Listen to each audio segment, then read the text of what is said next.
নমস্কার, স্বর্ণালী স্পিক্সে আপনাদের সকলকে জানাই স্বাগত। আমি রয়েছি স্বর্ণালী আপনাদের সঙ্গে। রবিবার প্রধানমন্ত্রী নরেন্দ্র মোদী তিনি রাজ্যে এলেন। উত্তরবঙ্গ থেকে তিনি প্রচার শুরু করলেন।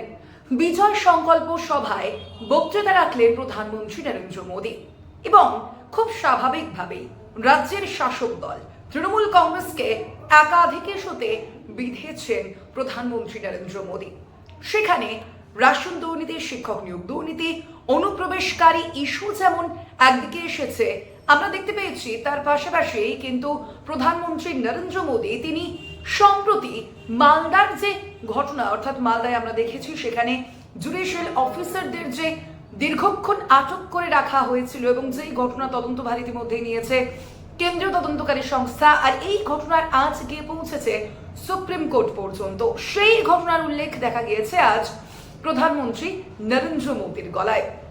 পাশাপাশি যেহেতু আমরা জানি যে উত্তরবঙ্গ বিজেপির কাছে, ভারতীয় জনতা পার্টির কাছে বরাবরই শক্ত ঘাঁটি হিসেবে বিবেচিত হয়ে থাকে, আর সেখানে আজ কোচবিহার থেকে এই প্রচার শুরু করলেন প্রধানমন্ত্রী নরেন্দ্র মোদী। আমি আসবো দু তিনটি ভিন্ন বিষয়ে, আর ঠিক সেই নিয়েই আমার আজকের আলোচনা। অবশ্যই সেই বিষয়গুলি শোনার জন্য একেবারে শেষ পর্যন্ত কিন্তু আমার এই ভিডিও আপনাদের দেখতে হবে।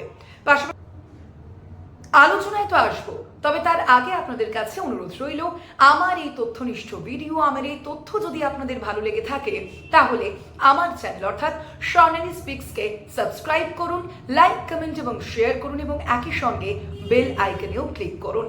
কিন্তু আমার কাছে এই জনসভার মধ্যে একটি বিষয় অত্যন্ত গুরুত্বপূর্ণ বলে মনে হয়েছে। কি সেই বিষয়? অনন্ত মহারাজ এবং বংশীবদন বর্মনের একসঙ্গে উপস্থিতি এক মঞ্চে।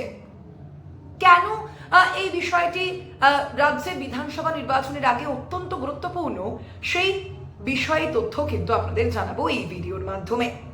অনন্ত মহারাজ অর্থাৎ রাজবংশী পরিচয়ে পরিচিত এই নেতা অনন্ত মহারাজের নাম কিন্তু আমরা বারংবার শুনেছি এবং তাকে রাজ্যসভায় সাংসদ করে পাঠিয়েছে ভারতীয় জনতা পার্টি। অবশ্যই তার মাধ্যমে একটা যে বার্তা তারা রাজবংশী সম্প্রদায়ের মানুষজনকে দিতে চেয়েছে তা তো বলাই বাহুল্য।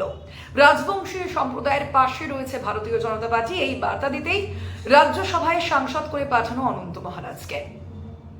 এবং শুধু তাই নয়, রাজবংশী সম্প্রদায়কে যে গুরুত্ব দেওয়া হচ্ছে সেই বার্তাও একসঙ্গে কিন্তু দেওয়া হয়েছে ভারতীয় জনতা পার্টির তরফ থেকে। তবে সাম্প্রতিককালে অনন্ত মহারাজের যে গতি প্রকৃতি, সেই গতি প্রকৃতি কিন্তু যথেষ্টই সন্দেহের সৃষ্টি করেছিল, যথেষ্টই জল্পনার সৃষ্টি করেছিল। আমরা দেখেছি এসআইআর অর্থাৎ স্পেশাল ইন্টেনসিভ রিভিশন, কোচবিহারের ক্ষেত্রে যে 9টি আসন রয়েছে, 9টি কেন্দ্র রয়েছে, সেখান থেকে বহু মানুষের নাম কিন্তু বাদ গিয়েছে এই স্পেশাল ইন্টেনসিভ রিভিশনের কারণে। যা নিয়ে সুর চড়াতে দেখা গিয়েছিল রাজ্যসভার এই বিজেপি সাংসদ অর্থাৎ অনন্ত মহারাজকে। তা কিন্তু হওয়ার কথা ছিল না। খুব স্বাভাবিকভাবেই আমরা দেখেছি যেখানে ভারতীয় জনতা পার্টি কন্টিনিউয়াসলি তারা এসআইআর এর সপক্ষে মত দান করেছে, সেখানে তাদেরই রাজ্যসভার সাংসদ যখন এসআইআর এর বিপক্ষে গিয়ে কথা বলে তা তো একটা বেসুরো যে ইঙ্গিত দেয় তা বলাই যায়। অনন্ত মহারাজের গলায় কিন্তু তা শোনা গিয়েছিল একাধিকবার। শুধুমাত্র তাই নয়, আমরা দেখেছি বিজেপির যে সাংসদের সঙ্গে কিন্তু একেবারে সরাসরি তর্কেও জড়িয়েছেন অনন্ত মহারাজ। আর ঠিক এই প্রেক্ষাপটে মুখ্যমন্ত্রী মমতা বন্দ্যোপাধ্যায়ের সঙ্গে তার সাক্ষাৎ, সম্প্রতি বঙ্গবিভূষণ পুরস্কার নেওয়া মুখ্যমন্ত্রী মমতা বন্দ্যোপাধ্যায়ের হাত থেকে যা জল্পনা কোথাও গিয়ে একটা ভীষণভাবে তীব্র করেছিল। আর ঠিক এই প্রেক্ষাপটে এই জল্পনাও উঠে আসছিল যে তবে কি রাজ্য বিধানসভা নির্বাচনের আগেই অনন্ত মহারাজ তিনি তৃণমূলে যোগদান করতে পারেন, তৃণমূলকে কি তবে তিনি সমর্থন করতে পারেন, সেই প্রশ্ন উঠে আসছিল। তবে একেবারে সেই সব জল্পনা এবং সেই সব যে সম্ভাবনা, সেই সম্ভাবনাকে নস্যাৎ করে দিলেন অনন্ত মহারাজ এবং উপস্থিতি দেখা গেল প্রধানমন্ত্রী নরেন্দ্র মোদীর এই জনসভায়। অবশ্যই তা কিন্তু যথেষ্টই গুরুত্বপূর্ণ। আমরা দেখেছি অনন্ত মহারাজের হয়তো বেশ কিছু বিষয়ে অভিমান হয়েছিল, আমরা জানি না, যদিও তবু আমরা দেখেছি যে একেবারে প্রধানমন্ত্রী নরেন্দ্র মোদীর যে সভা তার আগের দিনই ভূপেন্দ্র যাদব এবং গজেন্দ্র সিং শেখাওয়াত, দুই কেন্দ্রীয় মন্ত্রী, তারা তড়িঘড়ি করে অনন্ত মহারাজের বাড়িতে পৌঁছেছিলেন, প্রাসাদোপম বাড়িতে তারা গিয়ে পৌঁছেছিলেন এবং সেখানে গিয়েই দীর্ঘক্ষণ তাদের সঙ্গে বৈঠক হয়। যদিও সেই বৈঠকে কি আলোচনা হয়েছিল, কতটা মান অভিমান ভাঙার পালা চলেছিল তা অবশ্যই আমরা জানি না, কারণ সংবাদ মাধ্যমের সামনে কিন্তু সে বিষয়ে প্রকাশ্যে আসেনি। তবে তারপরেই অনন্ত মহারাজের প্রধানমন্ত্রী নরেন্দ্র মোদীর এই জনসভায় উপস্থিতি একটা অন্যরকম বার্তা দিয়েছে। পাশাপাশি আমার আগের যে ভিডিও, সেই ভিডিওতে কিন্তু আপনাদের জানিয়েছি উত্তরবঙ্গের ক্ষেত্রে কোচবিহার কতটা গুরুত্বপূর্ণ এবং অবশ্যই রাজবংশী ভোট কতটা গুরুত্বপূর্ণ, কারণ কোচবিহারের প্রায় 50% ভোট কিন্তু রাজবংশী সম্প্রদায়ের মানুষজনের, অর্থাৎ এই ভোট ব্যাংক কিন্তু একেবারেই নির্ণায়ক ভূমিকা নিয়ে থাকেন বিভিন্ন নির্বাচনে এবং সেই বংশীবদন বর্মন তিনিও কিন্তু উপস্থিত ছিলেন।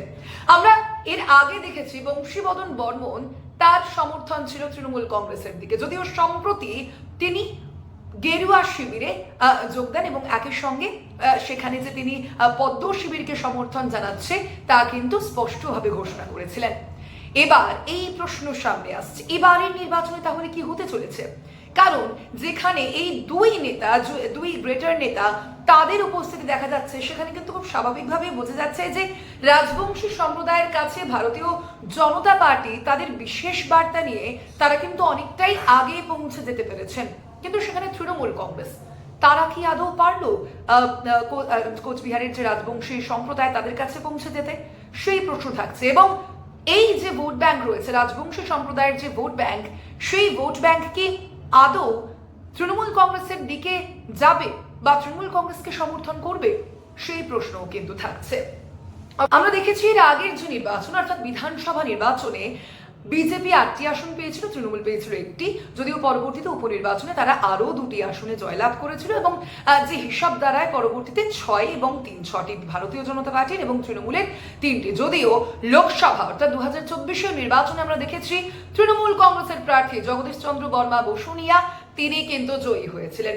খুব স্বাভাবিকভাবেই কোথাও একটা সমীকরণ হয়তো কিছুটা হলেও বদলেছে, যদিও আমরা জানি যে লোকসভা এবং বিধানসভার যে ইকুয়েশন তা অনেকটাই ভিন্ন হয়, তবুও যখন জয়ী হচ্ছে কোনো দলের প্রার্থী তা কিন্তু গুরুত্বপূর্ণ হিসেবেই ধরা হয়ে থাকে। সেখানে কোচবিহারে তবে এবার কি হবে সেই প্রশ্ন উঠে আসছে।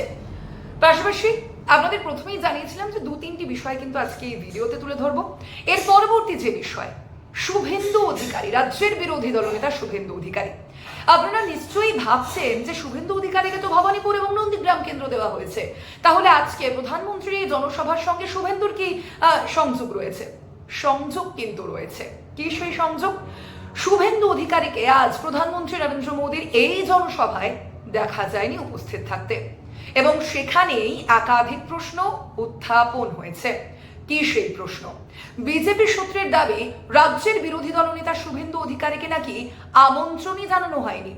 রাজ্য বিজেপির সংগঠনের যে সম্পাদক অর্থাৎ অমিতাভ চক্রবর্তীর বিরুদ্ধে এই অভিযোগ রয়েছে, তিনি নাকি আমন্ত্রণই জানাননি রাজ্যের বিরোধী দলনেতা শুভেন্দু অধিকারীকে এবং তাকে আজ দেখা গিয়েছে সারাদিন ধরে নন্দীগ্রামে প্রচার চালাতে। অবশ্যই এখানে কি কারণে শুভেন্দুকে আমন্ত্রণ জানানো হলো না, সেটা কি নিছকই গাফিলতি? অবশ্যই গাফিলতি কিন্তু নিছক হতে পারে না। যেখানে এত বড় একটা জনসভা, যেখানে প্রধানমন্ত্রী নরেন্দ্র মোদীর একটা জনসভা হচ্ছে, সেখানেই রাজ্যের বিরোধী দলনেতা একেবারে পোস্টার বয়, তাকে কেন ডাকা হলো না, আমন্ত্রণ করা হলো না, সেই প্রশ্ন একদিকে উঠে আসছে। অন্যদিকে এই যে ঘটনা, সেই ঘটনা কি ভারতীয় জনতা পার্টির অভ্যন্তরীণ যে অন্তর্দ্বন্দ্ব তার একটা প্রতিফলন?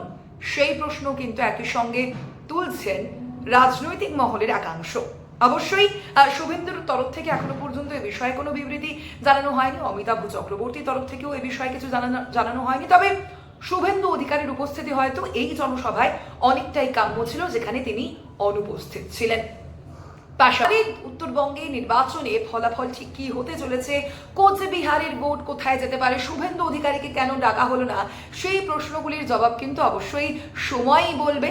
এবং তার পাশাপাশি অবশ্যই আরো একটি বিষয় আপনাদের জানাবো যে আপনার আপনাদের কি মতামত, সেই মতামতও কিন্তু আমি জানতে চাইছি। আমার বিভিন্ন ভিডিওতে যেহেতু আপনারা জানেন আমি মূলত তথ্য শেয়ার করছি আপনাদের সঙ্গে, তথ্য ভাগ করে নিচ্ছি, আমার পার্টিকুলারলি কোনো বিশ্লেষণ কিন্তু আমি জানাচ্ছি না। অবশ্যই এই তথ্যের মধ্যেই কোথাও গিয়ে একটা কিছু ইঙ্গিত তো থাকছে, সেই ইঙ্গিত বুঝবেন আপনারা, বিচার করুন আপনারা, আমি দেব তথ্য। আপনাদের মতামত কিন্তু আমি জানতে চাইছি। আজ তার পাশাপাশি আপনাদের আরও একবার অনুরোধ করছি, আমার এই তথ্য যদি আপনাদের ভালো লাগে, আমার এই চ্যানেল যদি আপনাদের ভালো লাগে, তাহলে অবশ্যই স্বর্ণালী স্পিক্সকে সাবস্ক্রাইব করুন, লাইক, কমেন্ট এবং শেয়ার করুন, বেল আইকনেও ক্লিক করুন। ধন্যবাদ।